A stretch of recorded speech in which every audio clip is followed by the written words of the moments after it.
Jake Miller stood in the center of the crystal arena, looking up at thousands of alien faces staring down at him. The arena was huge, bigger than any football stadium he had ever seen on Earth.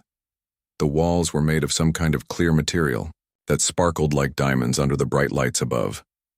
Every seat was filled with creatures he had only seen in pictures before today. The Zephyrians were the most common aliens in the crowd. They looked like giant insects standing on two legs with 4 arms each and hard shells covering their bodies. Their eyes were black and shiny, and they made clicking sounds when they talked to each other. Jake could hear them chattering excitedly as they waited for the fight to begin. War dash. Lord Kethavar stood across from Jake, holding his weapon with 2 of his 4 hands. The plasma sword glowed bright blue and hummed with energy. Jake had seen videos of these weapons cutting through steel like it was paper. The alien champion was almost 8 feet tall, covered in scars from many battles, and his shell was painted with symbols that meant he had never lost a fight. Jake looked down at his own weapon. It was just an old steel sword that had belonged to his great-grandfather. The metal was worn smooth in places where many hands had held it over the years. Compared to the alien's high-tech weapon, it looked like a toy. The crowd was already laughing at him, making sounds that he guessed meant they thought this would be easy.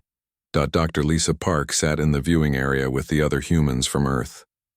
She was watching a small screen that showed Jake's heart rate and other body functions. Her face was calm, but her hands were shaking slightly as she held the device. She knew things about human biology that the aliens did not know. Things that could change everything if Jake did his job right. "Remember the plan," she whispered into her communication device. Even though Jake could not hear her from where he stood, Commander Steve Rodriguez was on the human ship, floating in space above the Zephyrian vessel. He was watching everything, through cameras, and staying ready to help if things went wrong. He had been against this plan from the beginning, but Jake had insisted it was the only way to prove that humans deserved to join the Galactic Council. The Galactic Council was like a government for all the smart species in this part of space. Earth wanted to join so humans could trade with other planets and learn new technology. But the other species thought humans were too weak and primitive to be useful. The Zephyrians had challenged Earth's right to join by demanding a trial by combat. If Jake lost, humans would be banned from space for 50 years. An announcer's voice boomed through the arena in several different languages. Jake heard the English version last. "Let the trial of strength begin. May the worthy species claim victory." Kethavar moved first, rushing forward with surprising speed for such a large creature. His 4 arms moved in perfect coordination, swinging the plasma sword in complex patterns that created walls of blue light. Jake jumped backward, barely avoiding a strike that would have cut him in half. The crowd cheered loudly, happy to see their champion taking control of the fight. Jake stumbled and rolled to one side as another attack came close to hitting him. He swung his steel sword to block, and sparks flew when it touched the plasma blade. The old metal held, but Jake could feel the heat even through his protective gloves. For 10 minutes, Jake seemed to be losing badly. He was always moving backward, always defending, never attacking. Small cuts appeared on his arms and legs where the plasma sword had come close. His breathing looked heavy and sweat was running down his face. The alien crowd was getting more excited, sensing that their champion would win soon. But Dr. Lisa Park was not worried as she watched her instruments. Jake's heart rate was high, but not dangerously high. His muscle activity was strong, but not at maximum. Most importantly, his adrenaline levels were only at 60% of what humans could produce in real emergencies. Jake was holding back, just like they had planned. "He's doing great," she told Commander Rodriguez through her radio. "All his numbers are well within safe limits." Jake continued to fight defensively, learning how his opponent moved and attacked. Kethavar was skilled, but he fought like most aliens did, with technique and technology, but without the desperate creativity that came from living on a world that tried to kill you every day. The plasma sword came down in a powerful overhead strike. Jake rolled away at the last second, and the weapon hit the crystal floor, leaving a melted scar in the surface. The crowd gasped at the display of power, imagining what that strike would do to human flesh. Var stepped back and raised all 4 arms in triumph, thinking he had Jake cornered against the arena wall. The human looked tired and beaten, holding his simple sword with shaking hands. This was the moment the alien champion had been waiting for. "Your species is weak," Kethvar said in heavily accented English. "You do not belong among the stars." Jake said nothing. He was breathing hard, but his eyes were sharp and focused. He was waiting for something, though the aliens could not guess what it might be. The warlord decided to end the fight with style. Instead of moving closer for a final strike, he gripped his plasma sword with all four hands and threw it directly at Jake's chest. The weapon spun through the air like a spear of blue fire, moving too fast for most creatures to even see clearly. The arena became completely silent. Even the clicking and chattering stopped as thousands of aliens held their breath, waiting to see the moment when the human would die. But Jake Miller had grown up on Earth, where reflexes meant the difference between life and death every single day. He had trained since childhood to react to dangers that moved faster than thought. As the plasma sword flew toward him, something deep in his human brain took control. His hand shot out and closed around the blade. The moment Jake's hand closed around the plasma sword, everything in the arena changed. The weapon that was supposed to cut through his body like butter stopped completely in his grip. Blue energy crackled around his fingers, but instead of slicing through flesh and bone, the blade seemed to meet something it could not penetrate. Keith Var. Four Eyes went wide with shock. His mouth opened and closed, but no sounds came out. He had thrown that sword with enough force to punch through starship armor. He had seen it cut through the strongest materials in the galaxy. But now it sat motionless in the hand of a creature that was supposed to be weak and primitive. The crowd of aliens was completely silent. Thousands of beings who had been cheering and laughing just moments before now stared in disbelief. Some of them rubbed their eyes, thinking they were seeing things that were not real. Others checked their translation devices, wondering if they had misunderstood what was happening. Dr. Lisa Parks smiled for the first time since the fight began. Her instruments were showing exactly what she had hoped to see. Jake's bone density. Readings were off the charts compared to alien standards. His muscle fibers were operating under stress that would cripple most other species. And his nervous system was processing information at speeds that the galaxy had never recorded before. "How is this possible?" Commander Rodriguez asked through the radio. Even though he knew the plan, seeing it happen was still amazing. "Earth. Gravity," Dr. Lisa said simply. "Jake weighs about 180 pounds on Earth. Here, with their artificial gravity set to galactic standard, he effectively weighs about 60 pounds. His bones and muscles have been compressed and strengthened by forces these aliens have never experienced." Jake looked down at the plasma sword in his hand. He could feel the energy trying to escape, but his grip was too strong. The weapon had been designed to cut through materials, not to deal with the crushing pressure that human hands could produce. His fingers tightened, and small cracks began to appear in the energy field that contained the plasma. "Impossible," Kethvar whispered in his own language, then louder in English. "This cannot be. No organic being can touch plasma with bare skin." Jake finally spoke, his voice calm and steady despite everything that had just happened. "You don't know much about humans, do you?" The arena was still silent, but Jake could see aliens in the crowd turning to each other, chattering in their various languages. Some looked scared. Others seemed curious. A few appeared angry, as if Jake had somehow cheated in a game they thought they understood. Dr. Lisa Park stood up in the viewing area and spoke into her communication device, making sure her voice would reach the arena's announcement system. "Warlord Kethvar, you and your people have made incorrect assumptions about human biology. What you are seeing is not impossible. It is simply the result of evolution on a world very different from yours." Her words echoed through the arena, translated into dozens of languages. The alien crowd began to murmur louder, and Jake could see confusion and worry on many faces. Var took a step backward, then another. For the first time in his life, he was facing an opponent he did not understand. "What manner of creature are you?" he asked. Jake held up the plasma sword still gripped firmly in his hand. The blue energy was flickering now, becoming unstable, as the containment field weakened under the pressure of his fingers. "I'm just a human being, We come from a planet called Earth, maybe you've heard of it. Earth is listed in our databases as a Class 12 deathworld, said a voice from the crowd.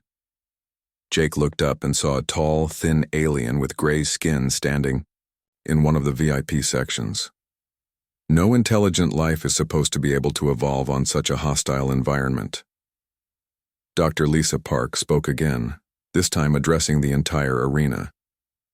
Your databases are wrong. Not only did intelligent life evolve on Earth, but it became the dominant species.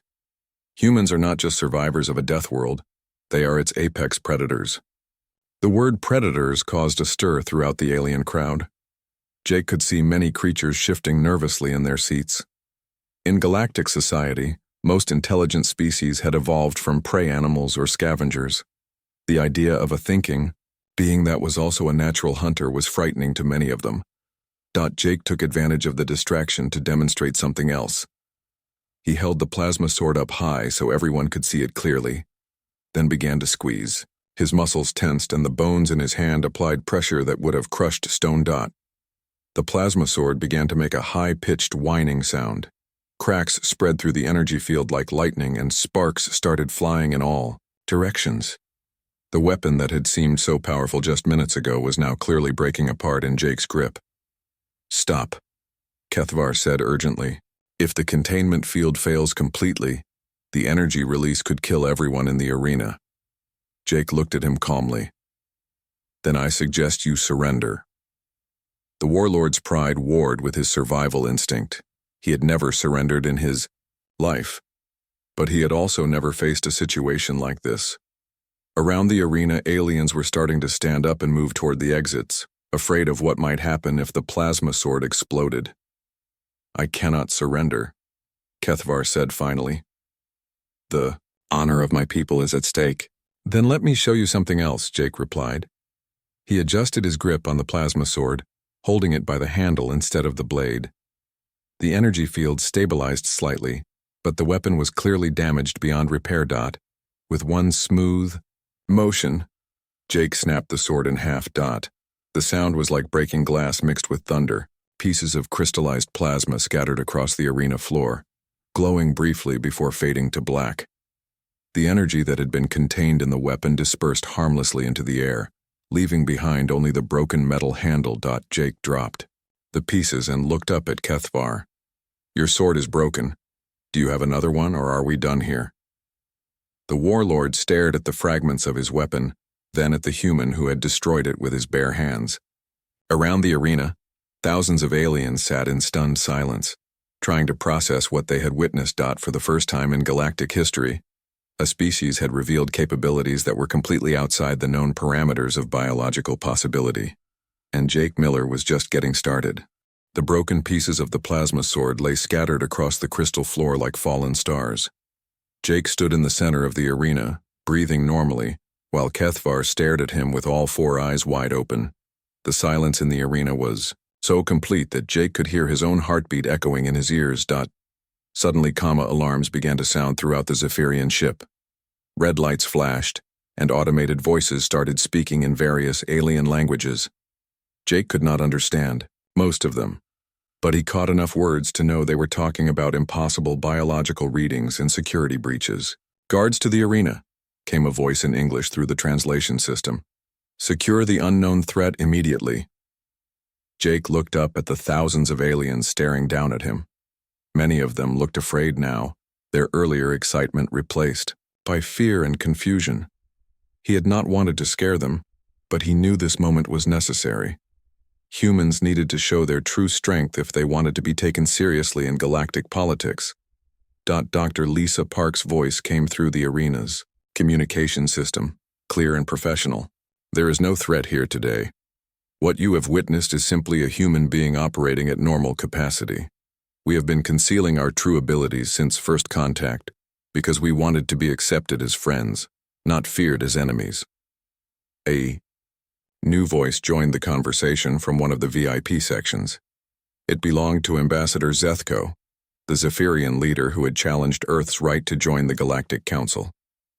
Dr. Park, your claims are scientifically impossible.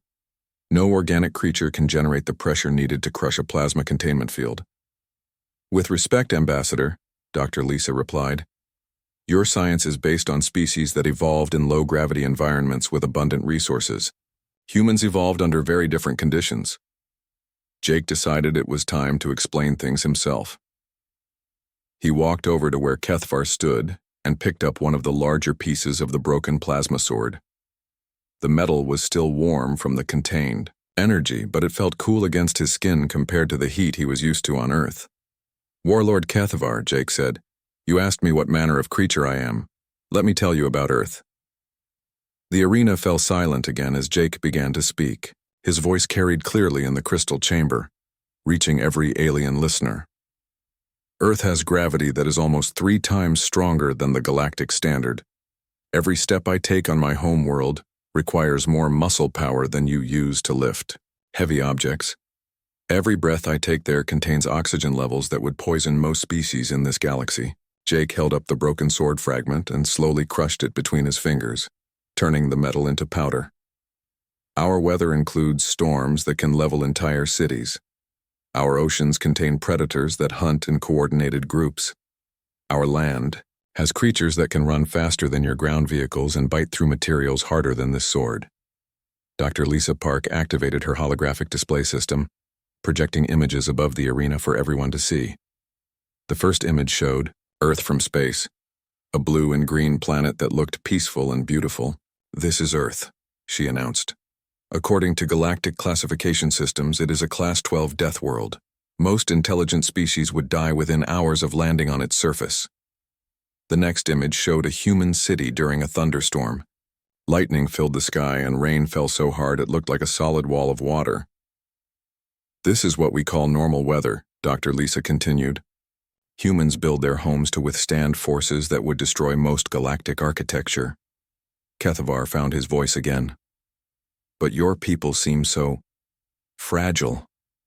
Your bones are thin, your skin is soft, your bodies appear weak compared to warrior species like mine. Jake smiled at that. Appearances can be deceiving. Our bones are not thin, they are dense. Our skin is not soft, it is flexible. Our bodies are not weak, they are efficient. Commander Rodriguez's voice joined the conversation from the human ship. Dr. Park, please show them the comparative strength analysis. A new holographic display appeared, showing the skeletal structure of various galactic species next to a human skeleton. Even to alien eyes, the differences were obvious. Human bones were much thicker and more solid. Human muscle attachment points were larger and more pronounced. A human skeleton weighs approximately twice as much as the skeleton of a comparable Zephyrian, Dr. Lisa explained. Human muscle fibers are denser and more powerful. Human cardiovascular systems are designed to function under crushing pressure and in low-oxygen environments. Ambassador Zethko stood up in his viewing box. If humans are so powerful, why did you conceal this information? Why pretend to be weak? Jake looked up at the ambassador. Because we wanted to be friends, not conquerors. We learned early in our history that appearing threatening makes others want to fight you. Appearing harmless makes them want to help you. But this deception puts the entire galactic community at risk, another alien voice called out. How do we know you are not planning to use your strength against us? Dr. Lisa Park answered that question. Because Earth's environment taught us cooperation, not conquest. On our world, working together is the only way to survive. Humans are naturally inclined to help others because that is how we survived on a planet that was constantly trying to kill us. Jake walked back to the center of the arena and looked up at all the alien faces staring down at him. I want you to understand something important. What you saw here today was not me at full strength. I have been living in artificial gravity and breathing filtered air for months. I am actually much weaker now than I would be on Earth. A shocked murmur went through the crowd. If Jake was weaker than normal, how strong were humans who still lived on their death world? Furthermore, Jake continued, I am not considered particularly strong by human standards. I am just an average person who volunteered for this mission. There are humans on Earth who could make me look weak. Kethvar sat down heavily on the arena floor, his forearms hanging limply at his sides. We have made a terrible mistake in challenging you." "No," Jake said firmly. "You made the mistake of underestimating us, but challenging us was the right thing to do. Combat is honest, it reveals truth. Now you know what humans really are, and we can decide how to move forward together." Dr. Lisa Park's voice came through the communication system one more time. "The question now is whether the galactic community wants humans as allies or as strangers.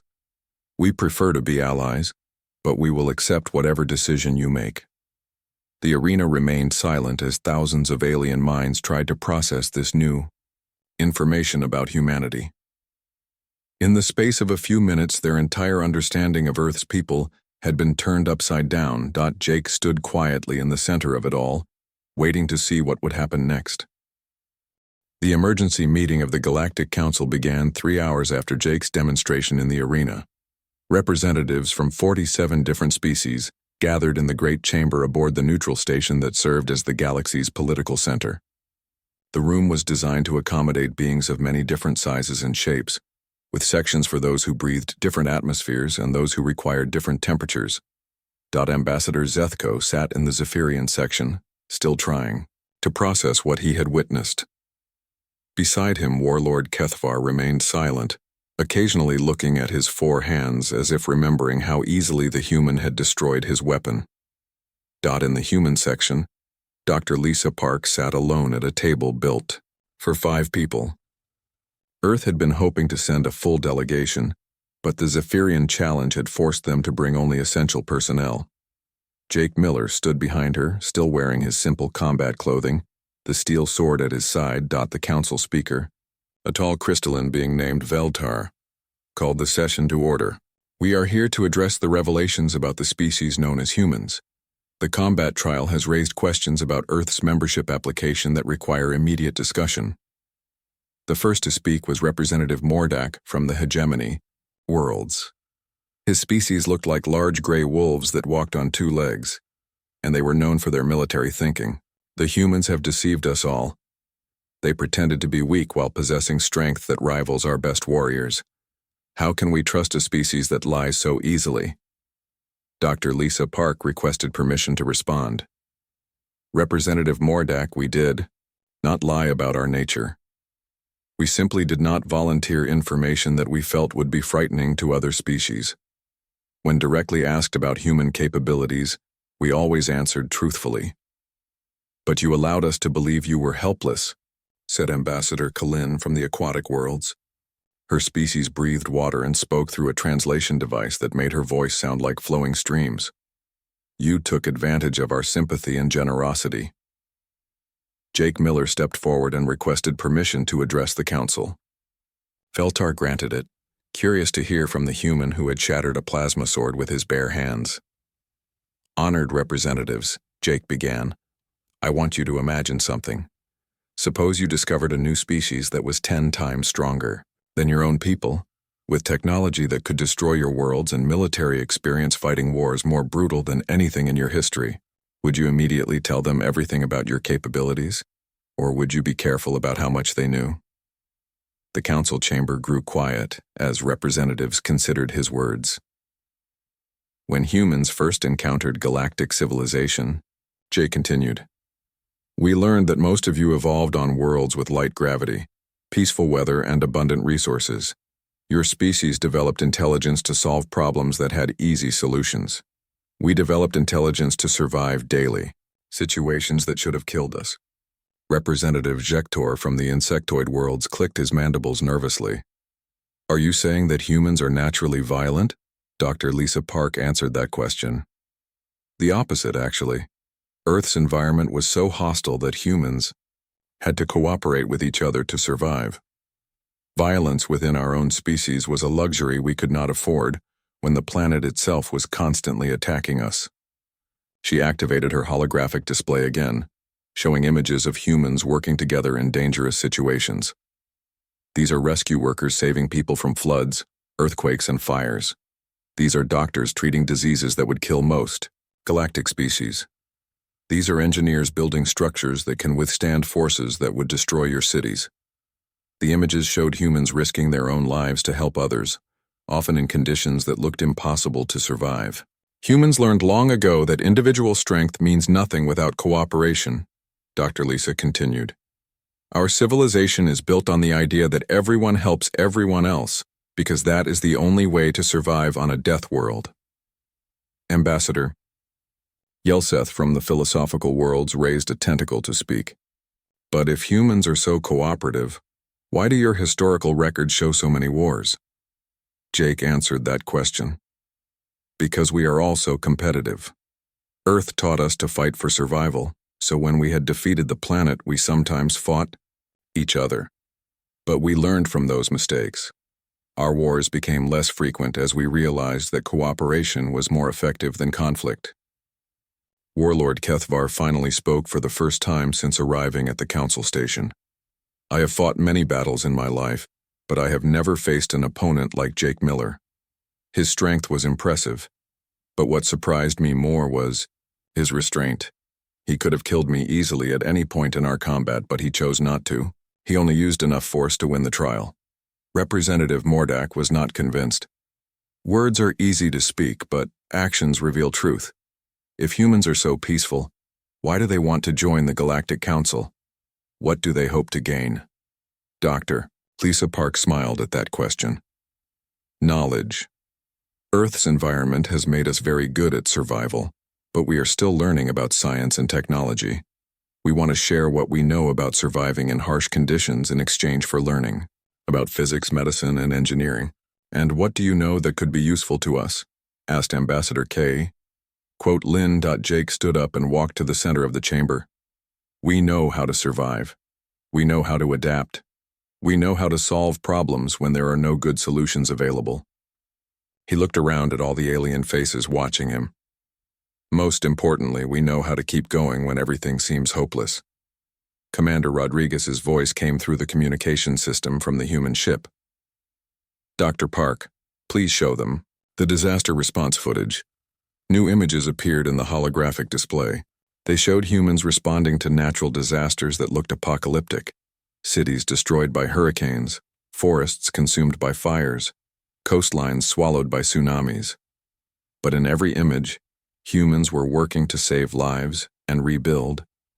This is what humans do when faced with impossible situations, Dr. Lisa explained.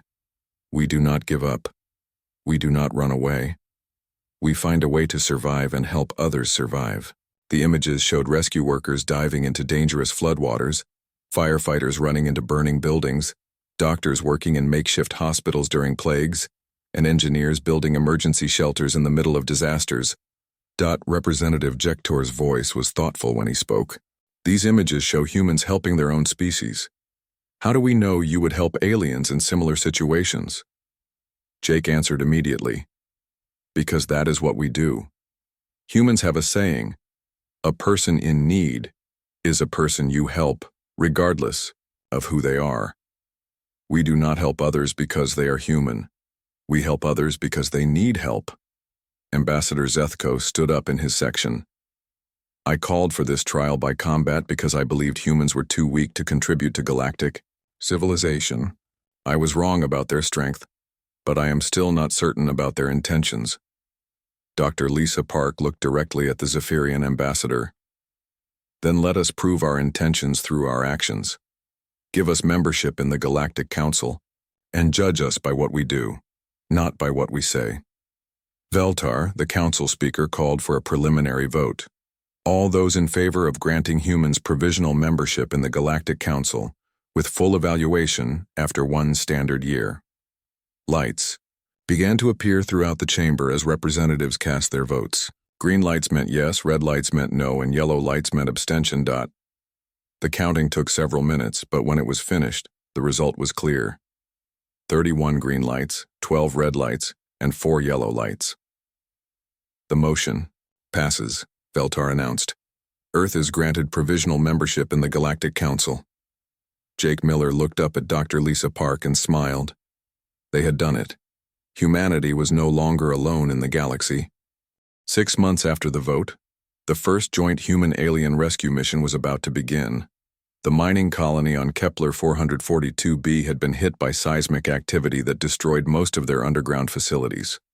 2,000 alien workers were trapped beneath the surface, and conventional rescue equipment could not reach them. Jake Miller stood in the briefing room aboard the rescue ship, looking at holographic displays that showed the disaster area. The planet's surface was a maze of collapsed tunnels and unstable rock formations. Most species would have declared the situation hopeless and evacuated the area. The conventional approach would take weeks, explained Chief Engineer Telvor, a six-armed alien whose species specialized in construction technology. By then, the trapped workers will have run out of air and water. Dr. Lisa Park studied the geological data on her tablet. What about using plasma cutters to create new tunnels? Too dangerous, replied Safety Coordinator Yimnash, whose people were experts in hazardous environment protocols. The rock formations are too unstable. Any significant vibration could cause more collapses. Jake walked closer to the holographic display and studied the underground layout. The trapped workers were in a pocket about 200 feet below the surface, surrounded by loose rock and debris. Getting to them would require moving through spaces that were barely wide enough for a person to crawl through. What if we don't use machines at all? Jake suggested. The alien engineers looked at him with confusion. Telvor's 6 arms gestured at the display. Jake Miller, you cannot seriously suggest manual excavation. The amount of rock that needs to be moved would require hundreds of workers with heavy equipment. Not if you have workers who are designed for heavy lifting, Jake replied. He turned to Dr. Lisa Park. How many humans are available for this mission? Dr. Lisa checked her personnel roster. We have 12 rescue specialists on this ship, plus 36 volunteers from the construction crews working on the orbital platform. 48 humans, Jake said thoughtfully. That should be enough. Commander Rodriguez joined the conversation through the communication system. Jake, even with human strength advantages, you're talking about moving tons of rock in dangerous conditions. I know, Jake replied. But we have advantages that the computer models are not accounting for. We can work in spaces too small for machines. We can make decisions quickly without needing to communicate with control centers. And we can keep working in conditions that would kill most other species. Warlord Kethvar, who had requested assignment to the rescue mission, spoke up from where he stood near the back of the room. I have worked with humans for several months now. If Jake Miller says this plan can work, I believe him. Dr. Lisa Park was already running calculations on her tablet. The math actually works out. Human muscle efficiency in this planet's low-gravity environment means each person can move approximately 4 times their normal capacity, and human endurance levels are much higher than galactic averages. Chief Engineer Telvor was still skeptical.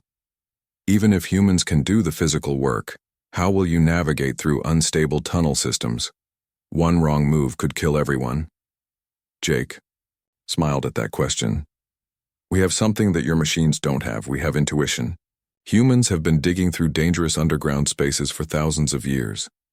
We know how to read the signs that tell us when rock is about to collapse. Within 2 hours, the human rescue team was ready to deploy. Each person carried basic tools and communication equipment, but they relied primarily on their own strength and experience. They wore lightweight protective suits designed for mobility rather than heavy armor.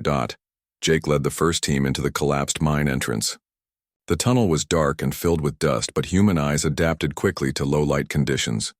The air was thin and contaminated, but human lungs could extract oxygen from atmospheres that would suffocate most aliens. Team 1 is moving into Sector Alpha, Jake reported through his radio. Initial assessment confirms that manual excavation is possible. Behind him, 3 other humans began the careful work of moving rocks and debris. They worked with a coordination that impressed the alien observers watching through remote cameras. Each person seemed to know instinctively where the others were and what they were doing. Dr. Lisa Park monitored the operation from the surface, tracking vital signs and environmental conditions. Heart rates are elevated but stable, she reported. No signs of distress or exhaustion. As the hours passed, more human teams entered the mine system. They created a chain of workers passing rocks from hand to hand, moving tons of debris with an efficiency that the alien engineers found hard to believe.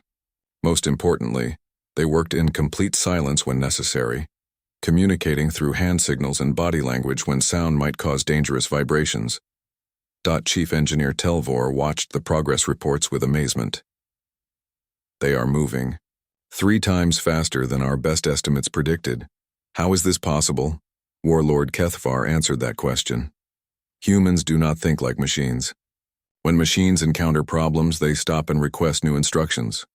When humans encounter problems, they solve them and keep working. 8 hours into the rescue operation, Jake's team reached the trapped workers. The alien miners were weak from lack of air and water, but they were alive. Most of them had never seen humans before, and they stared in shock as these strange new beings began organizing their evacuation. Rescue team has reached the survivors, Jake reported. We count 47 beings in good condition and 6 who need immediate medical attention. Beginning evacuation procedures now. The evacuation was even more challenging than the initial rescue. The human teams had to carry unconscious aliens through narrow tunnels while avoiding rockfalls and gas leaks. But they worked with the same quiet efficiency they had shown during the digging operation. Dr. Lisa Park coordinated medical treatment for the injured miners as they reached the surface. All survivors are accounted for, she announced. 0 casualties among both the rescued workers and the rescue teams. The success of the Kepler 442b mission changed everything. Within weeks, the Galactic Council was receiving requests from dozens of worlds asking for human assistance with disaster response operations. Species that had been suspicious of human strength now wanted to hire human workers for dangerous jobs that their own people could not perform. More importantly, the mission proved that humans could work effectively with alien species. The rescue teams had included Zephyrian engineers, aquatic medical specialists, and crystalline communication experts. Everyone had contributed their unique abilities to the success of the operation. Jake Miller found himself promoted to Director of Interspecies Emergency Response, a new position created specifically for humans. His office was on the Galactic Council station, and his job was to coordinate rescue operations throughout the galaxy. Dr. Lisa Park became the Chief Medical Officer for the Human Integration Program, helping alien species understand human biology while learning about alien medicine in return. Her research led to new treatments for diseases that had plagued both humans and aliens for centuries. Commander Rodriguez was appointed as Earth's first full ambassador to the Galactic Council. His military background helped him negotiate treaties and agreements that protected human interests while building trust with alien governments. Lord Kethvar became an unexpected advocate for human integration. He traveled throughout Zephyrian space telling the story of his combat with Jake Miller and explaining why humans deserved respect rather than fear. 1 year after the combat trial, the Galactic Council voted unanimously to grant humans full membership. Earth was no longer a newcomer trying to prove itself. It was a valued partner with unique capabilities that benefited everyone. Jake Miller stood once again in the crystal arena where it had all begun. But this time, he was not alone. Representatives from dozens of worlds had gathered to celebrate the anniversary of human integration. The arena that had once been filled with doubt and suspicion now echoed with the sounds of friendship and cooperation. As he looked up at all, the alien faces smiling down at him, Jake reflected on how much had changed. Humans were no longer hiding their strength, but they were using it to build rather than destroy. They had found their place in the galaxy not as conquerors, but as protectors and helpers. The human species had finally come home to the stars, and they were welcome there.